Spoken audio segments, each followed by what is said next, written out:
ድሃ መሆን አልፈልግም ነበር፣ ነገር ግን ድሃ ሆንኩ። ድህነቴ ደግሞ የጤና ወይም የእምነት አልነበረም። ድህነቴ የገንዘብ ብቻ ነው። ይህም ችግሬ በአንድ ነገር እንደሚቀረፍ እርግጠኛ ነኝ፣ በዱዓ። አዎ አዎ አዎ፣ ተነስ ያ በኒ ሐሽም ተነስ።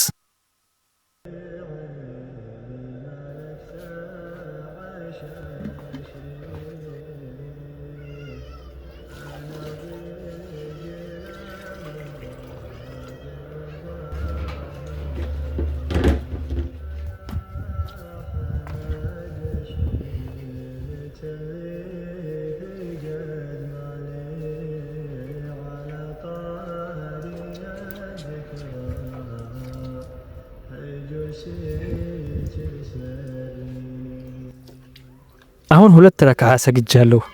አልሐምዱሊላህ። ይህን ኒዕማ የተከለከሉ ብዙ የአላህ ባሮች አሉ እኮ።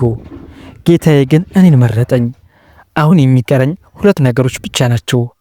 አንደኛው እጆቼን ወደ ላይ ከፍ አድርጌ አላህን መማፀን ሲሆን፣ ሁለተኛው ደግሞ ሰበብ ማድረስ ነው።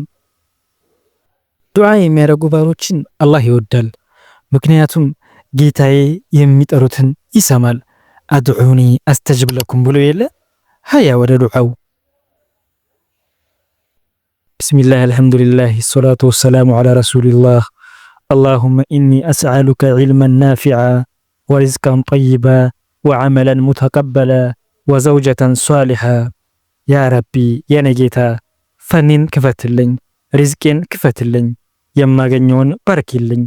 መጠጊያና መሸሻዬ አንተ ብቻ ነህ ያ ረብ ያ ረብ። አላሁመ ሰሊ ወሰልም ዐላ ሰይድና ሙሐመድ።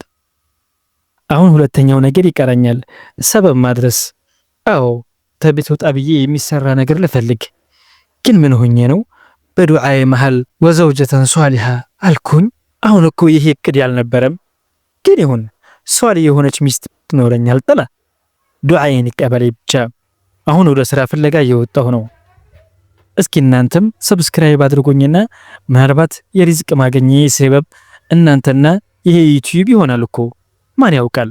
ሰብስክራይብ አድርጉኝ፣ ሼርም ላይኩም አድርጉኝ። አብረን እንደሰትበታለን።